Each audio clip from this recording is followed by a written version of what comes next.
my fellow Blue Jackets fans, and welcome to Boom and Gloom. This, of course, is a Columbus Blue Jackets podcast where I discuss the boom and the gloom, the good and the bad, of CBJ hockey. My name is Anthony, and I call myself North America's longest-suffering hockey fan. If you're new to the podcast, I can quickly explain.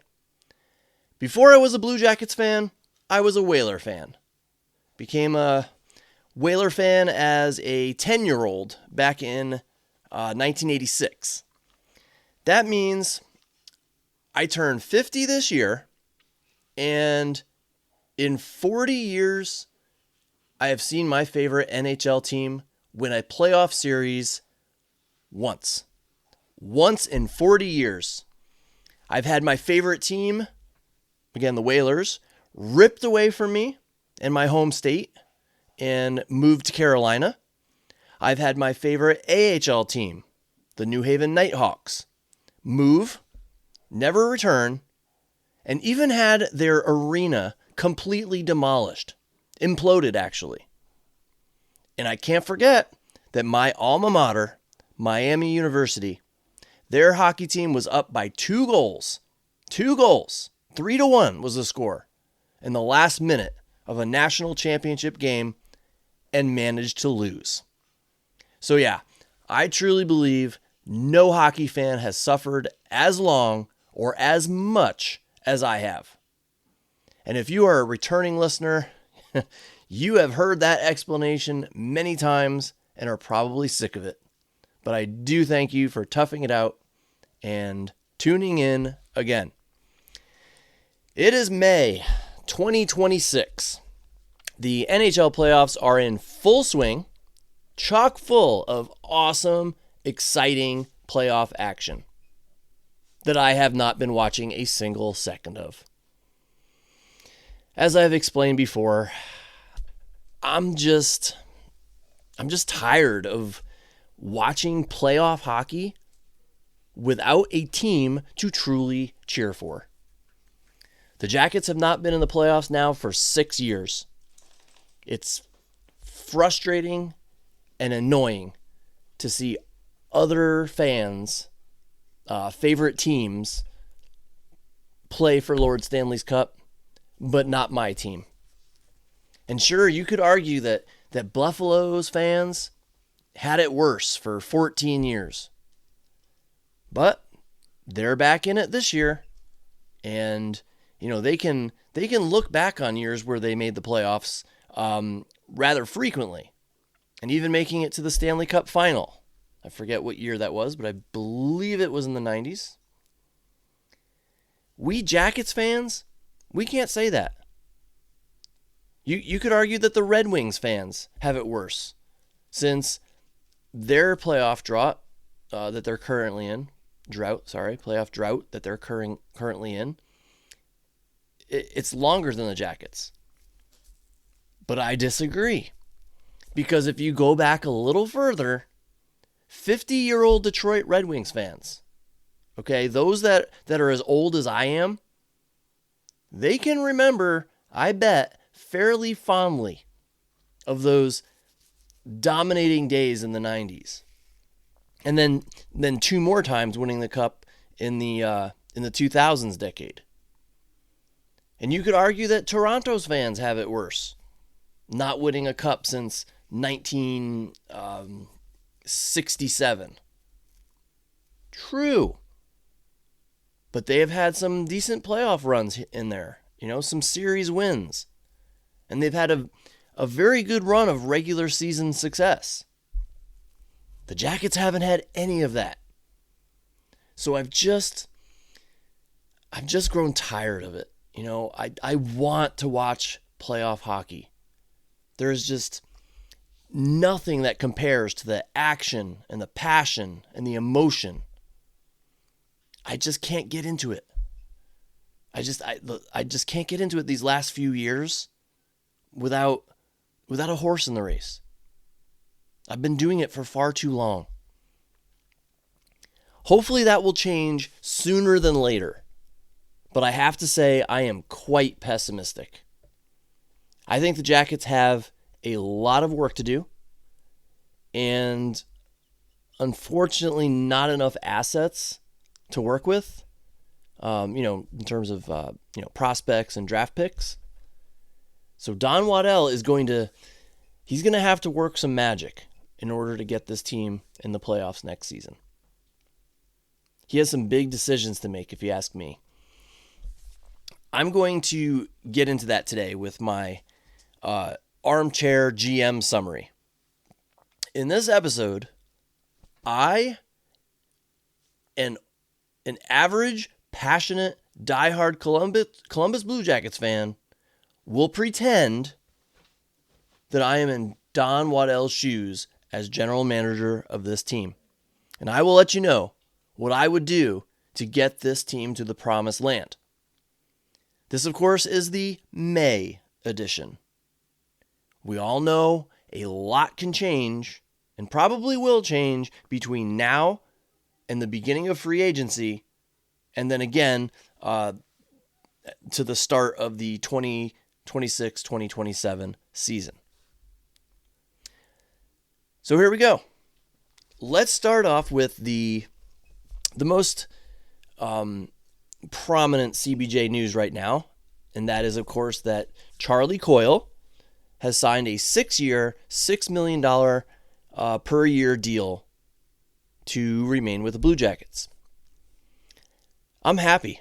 Okay, I'm happy the Jackets were able to work something out with Coyle and bring him back next season. I'm even happy with the amount that they are paying him. I know $6 million may seem like a lot, and it is, but in this day and age with the cap going up, I'm okay with it. What I'm not happy about is the term.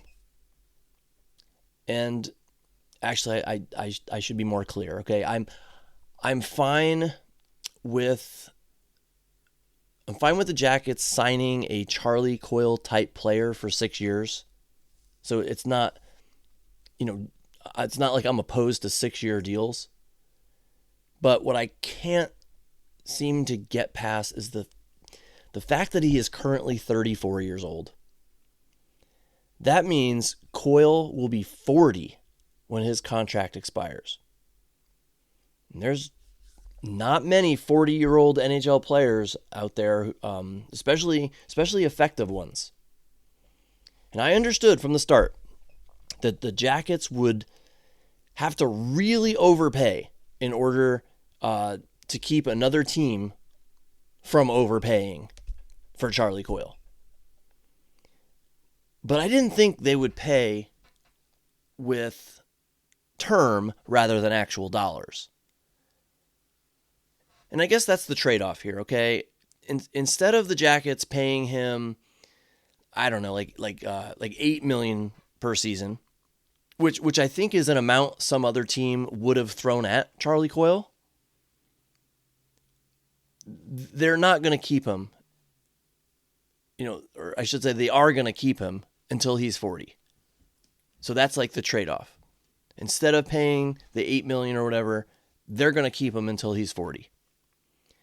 Now, the last 2 years of the contract have a modified no movement clause, so it is possible he could be moved at that time. But what I've read that makes me feel a little bit better about all this is that the way the contract is structured, the Jackets could end up buying him out towards the end of the contract for a fairly minimal price, especially with the cap continuing to rise. Now, I didn't dive deep into the contract. That's just what I read, so I don't know the exact specifics of it, but that's what I read that people are saying. And I'm glad he's back. I really am. But if I'm being realistic and a pessimist, because I am, I don't expect him to live up to that contract beyond year 3. And then we're really going to start to see a decline. Now, as I move on in this episode, I will remind you again, it is mid-May. What I'm about to tell you is subject to change. based on what the Blue Jackets do with their remaining free agents and trades. You never know what Don will end up swinging. That means what I tell you now may differ from what I tell you a month from now. It probably will, actually. But with Coyle signed, the Jackets now have 3 remaining prominent unrestricted free agents: Mason Marchment, Erik Goodbranson, and Boone Jenner. So now, again, this is me as Blue Jackets general manager. Here's what I would do. I would make a good pitch to Mason Marchment. Nothing earth-shattering, but a good deal. I would make every attempt to sign him at a fair price. But if he wants to test the market, so be it. I can't stop him. And if someone wants to overpay, like really overpay, then unfortunately I would let him go. I really want him on this team, but I do not want to commit to an overpayment or too much term when I just committed so much to keeping Charlie Coyle, again, who is going to be 40 at the end of his contract. Before Coyle was signed, I actually considered Marchment a more important signing than Coyle. I mean, Marchment was a key piece to the first line last season, and I would expect him to at least play in the top 6 next season. So for argument's sake, I'm going to say that as GM, I pull off a deal with Mason and Mason Marchment remains a Blue Jacket next season. As for Erik Goodbranson, I let him walk. I would, instead of re-signing Goodbranson, I would try to sign or trade for a decent shutdown defenseman. Connor Murphy's name has been thrown around a bit. I would not mind that one bit. But I would like to definitely bring in some new blood for the defense. And as for Boone Jenner, I'm sorry to say, but Coyle signing makes him expendable for me. I always said if I couldn't sign Coyle, then I would try to bring back Boone at a really team-friendly price. But now that I have Coyle, I let him walk. And it's a hard choice because, he's a fan favorite, because of how long he's been with the organization, how much he's done for the community. I get all that. But this would be a decision that I'm making with my brain and not my heart. Now, there is one more UFA, and that is Danton Heinen. I'll just say, I'm not going to spend a lot of time talking about this, but I don't offer him a contract. He was definitely serviceable. He did a fine job in the position he was in, but I let him walk and open the possibility of a young player stepping into his spot. All right, so that's all the UFAs. As for the RFAs, I sign them all. Okay, I give Fantilli a nice long-term deal if he wants it, or a bridge deal if need be. Okay, I just want him with the organization. I want him to know that he is a huge part going forward and that I'm willing to pay him to stay. Easy peasy, everyone is now signed. Now comes the hard part. It has been talked about up, down, left, right, diagonal, inside out, top to bottom, that Rick Bowness wants to change the culture of this team. You can't do that by bringing back the exact same team. Now, I've already brought back Coyle and Marchment from last year's team. I've already re-signed all my RFAs. and I let Boone, Gutty, and Heinen walk. So my forward group now currently looks like this, and I'm not doing these in any particular order. These are my forwards: Marchenko, Fantilli, Marchment, Johnson, Garland, Monahan, Sillinger, Coyle, Olivier, Voronkov, Lundestrom, and Wood. That's 12 forwards right there. And again, I have to make some changes. This was not a playoff team last season, so I can't just roll back what I already have, plus a 13th forward from Cleveland, or a free agent signing. So where do I make these changes? Where can I make these changes? Well, I start off by going big game hunting. As crazy and impossible as it sounds, I even check what it would take to get Austin Matthews. Don't laugh. Okay? No one thought Johnny Gaudreau would be choosing to come to Columbus. Crazier things have happened. So I wouldn't be a good GM if I didn't at least check to see if Matthews was available and what the cost would be. Then I would check in on Dallas. I would find out what it would take to get Jason Robertson. See if there's any chance in HE double hockey sticks that I can swing a trade for him.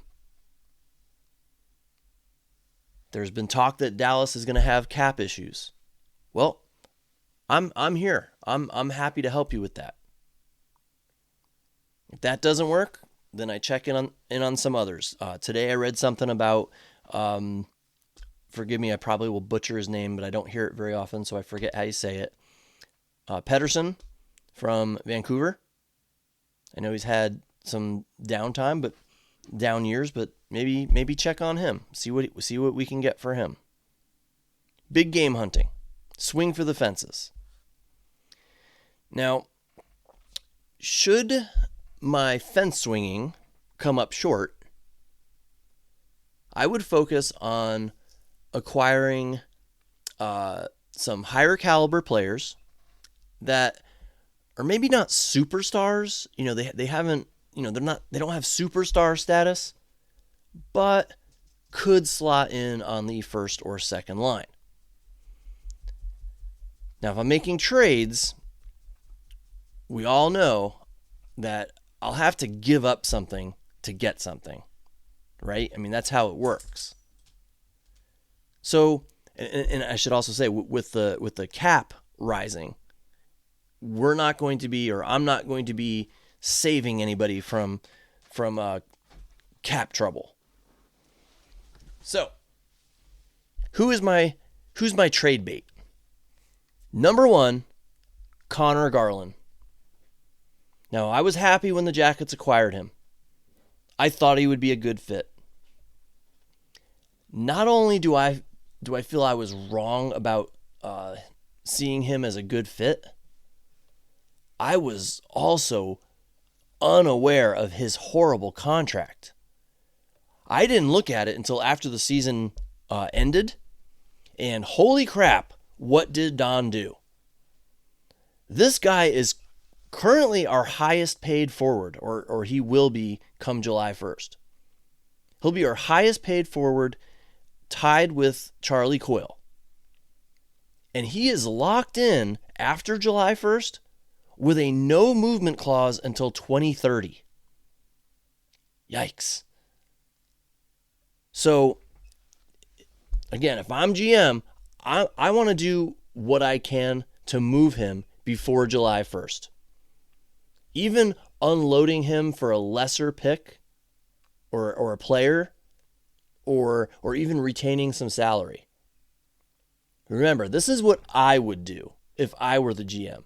And I'm sorry, but I'm just not a fan of that Garland contract at all, because I'm not convinced that he is a good fit for this team. He didn't move the needle enough for me last season. So I would do my best to trade him before his no movement clause kicks in and cut my losses on that one. Swing and a miss, it happens.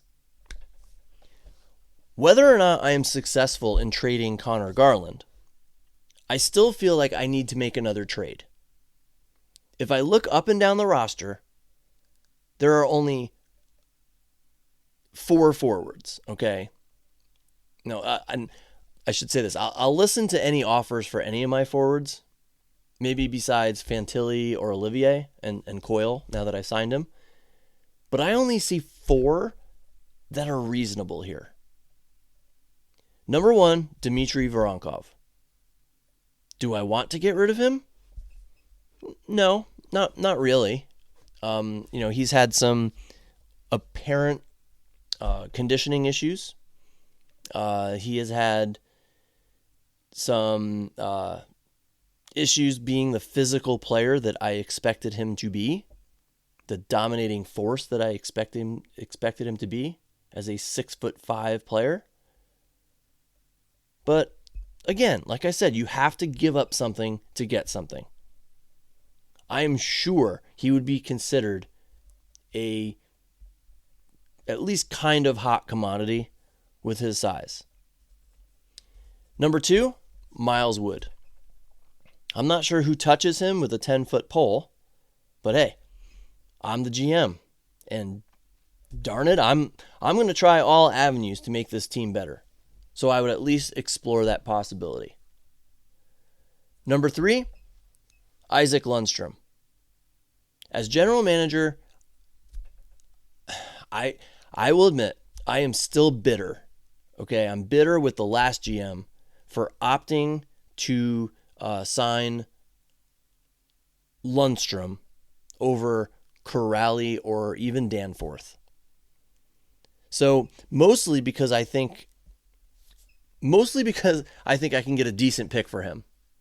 And partially out of spite, I try to trade Lundstrom. That opens up a 4th line position for someone like a James Malatesta or some other young player fighting for a roster spot or someone else to bring in via trade. And then number 4, and I admit this is a total long shot here, but hear me out, is Sean Monahan. Monty has a no movement clause this season, but I go to him and I ask him, will you consider waiving your no movement clause to go to another team? I even offered him, he can help me choose the team to work with on a trade, but I would like for him to waive his clause. And I know that's a long shot, but something inside me says that there is a small part of Monahan who wants to be elsewhere. He came here to play with Johnny Gaudreau. Instead, he sees constant reminders in the locker room, around Nationwide Arena, reminders that his best friend was tragically lost. We all know he had a bad season last year. Many have speculated due to injury, but it may also in part be due to grief. People deal with grief in different ways. And perhaps Monahan's regression was in part due to dealing with that grief. So if I'm able to give him a change of scenery and he agrees with it, I find a trade for him. Because I hate to say it, I cringe right now when I see the Jackets center situation right now. Coyle is great on the 3rd line, and that's where I think he should be. But that means Monty slots into the second line center position, and the team needs a lot more out of that second line. I'm just not confident that Monahan will ever regain his first season here, his form from that first season here, especially at his age. If I want this team to get better, I need to explore putting a better center on that second line. And of those 4 players I just listed, I will admit the best case scenario, I think, is that I'm able to trade 3 of them. That's the best case scenario.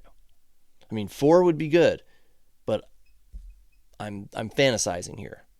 So I want to keep it at least reasonably realistic, even in a fantasy world. Opening up 3 roster spots opens spots in the top 6 and bottom 6. It opens it up for a player in Cleveland like Del Belbaluz. It gives him an opportunity to make a case for himself. And others, of course. Or someone else that I can bring in through a trade. And you may have noticed one player that was absent from my 4 trade targets. Kent Johnson. Yeah. As GM, I have to admit that I have a soft spot for Kent Johnson. I can see the talent. He is such a smart player. I would argue that he might be the smartest player on the roster in terms of vision and playmaking ability. I don't want to give up on him just yet. I'm paying him pennies right now in comparison to other contracts. And he has had one bad year after being nearly a point-a-game player the season before. So I'll hire a skills coach. I see if hiring that skills coach, going through a good summer of muscle building, adding on some weight, and then giving him a full season under Bones ignites a fire under him again, gets him to where we hoped he would be. If not, well, then I'll look to trade him around midseason or closer to the deadline. But no way do I trade Kent Johnson unless I'm able to get a major upgrade to my top 6, coming back in trade.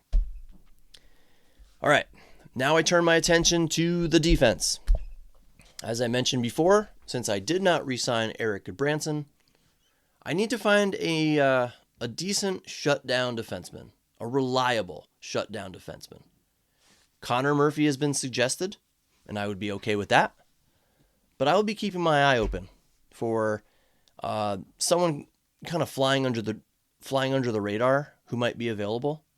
I'll have my feelers out there talking to other GMs, kind of see who's willing to be moved. And then I'll re-sign Yegor Zamula to serve as my 7th defenseman. I thought he was decent last season. He has a lot of size. He has some growing to do, obviously, but he's got to get some more experience. I get that, but I think he'd be fine as a 7th defenseman. But then I do try to trade Jake Christensen and Dante Fabro. And sure, Fabro impressed his first season with the Jackets, but he kind of fell off hard to more of an average level last season, no longer serving as Werenski's partner. With the cap going up, his salary is not as awful as it might have seemed. So I see what I can get for Fabro. I might find another team that would be interested in bringing him in. Ultimately, I would like both Christensen and Fabro off my roster, but if I'm only able to trade one, so be it. Then, here comes a big swing. And I've mentioned this before. I approach Ivan Provorov and see if he would be open to waiving his no-trade clause. If he's not, oh well, okay, at least I tried. But maybe, just maybe, Provorov is not completely happy here, and I can possibly convince him to go to another team. If by some minor miracle I'm able to convince him, I try to trade him.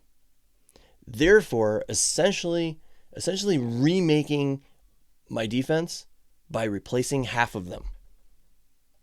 Probably a pipe dream, but as your GM, I owe it to you. I owe it to you fans after 25 years of mostly heartache, to at least think outside the box a little bit and try something different. Try something bold.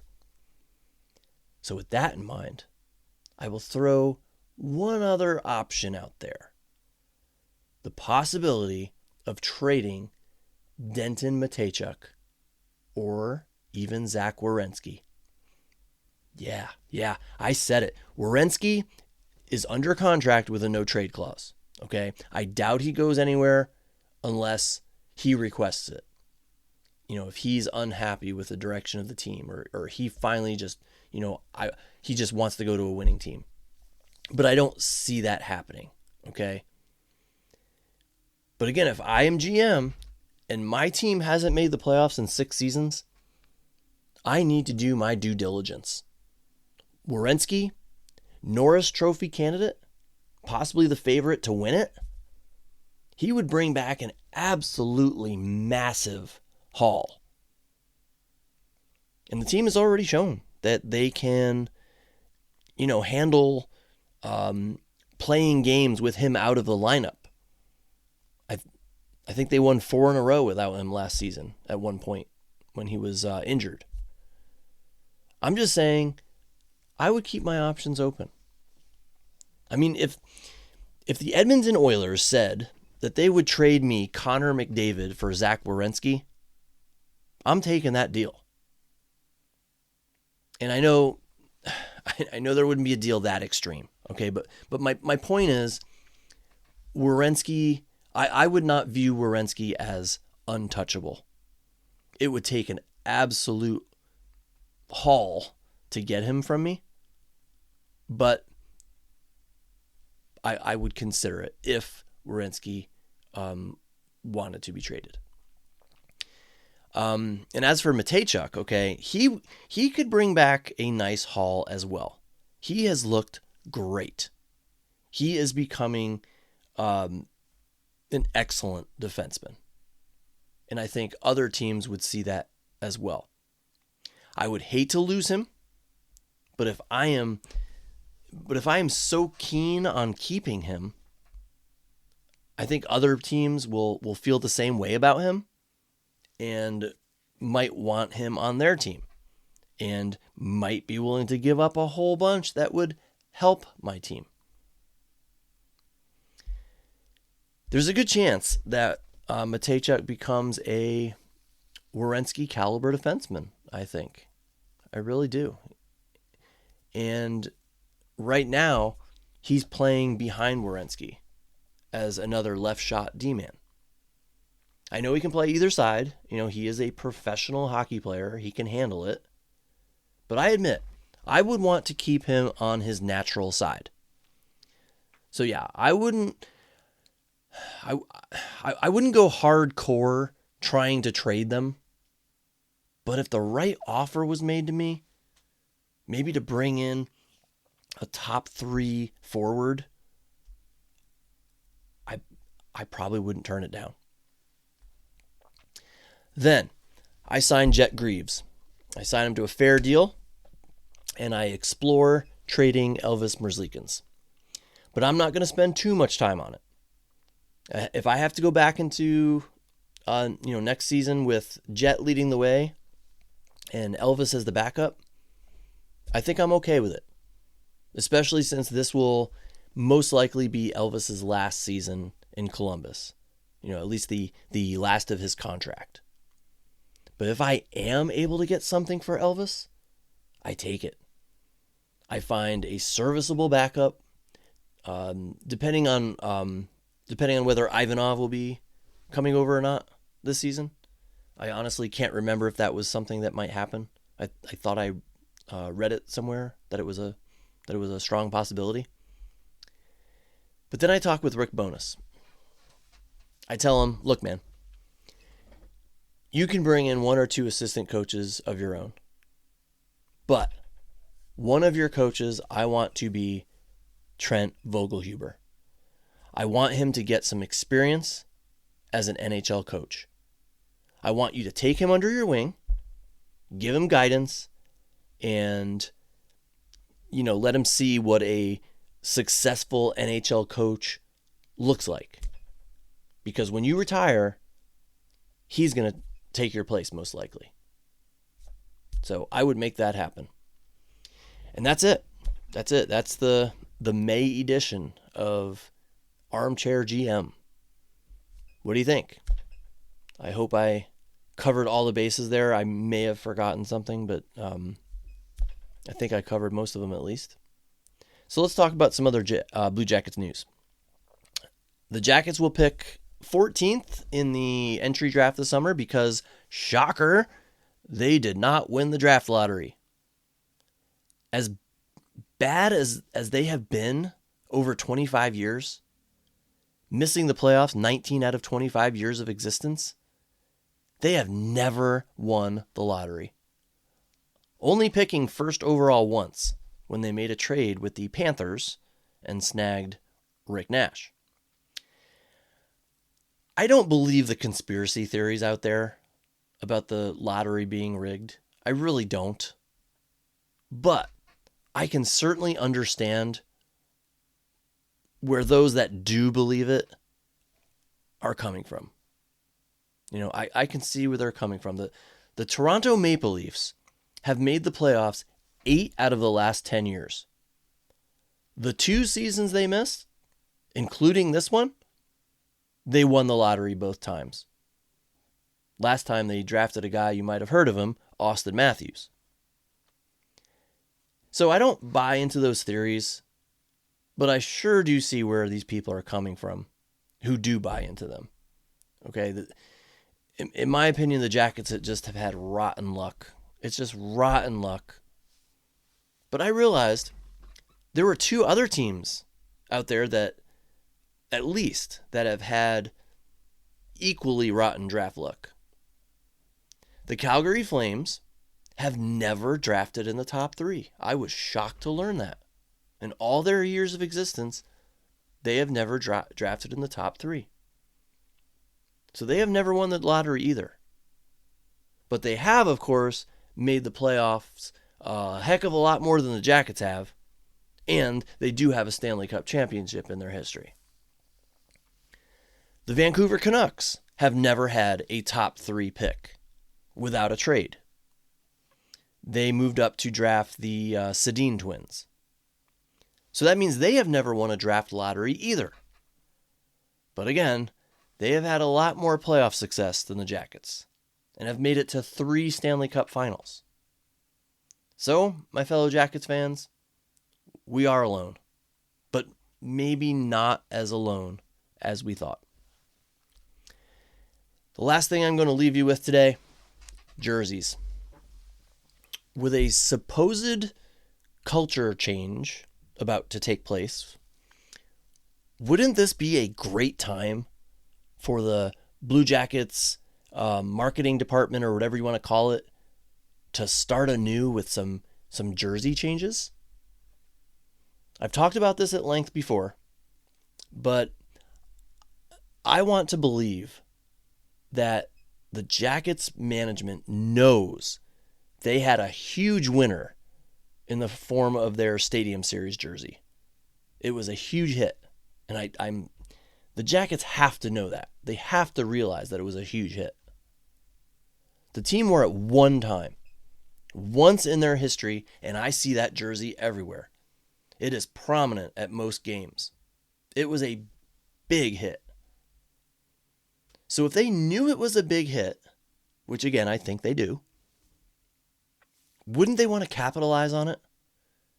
Maybe tweak it and then turn it into the team's primary home and away jerseys? Or even a new alternate? I don't know. Our current alternate is a big hit too.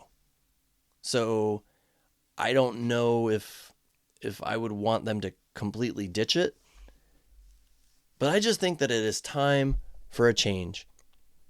I've always really liked the Blue Jackets' current home and away jerseys and their main logo, but I've never truly loved them. I would love to see something fresh, incorporating the canon, adopting some of the features of the Stadium Series jersey. I mean, if the team wants to make money, that jersey and that logo, that has proven to be a bit of a cash cow, at least in my eyes. You know, I obviously I don't have the sales data for the team.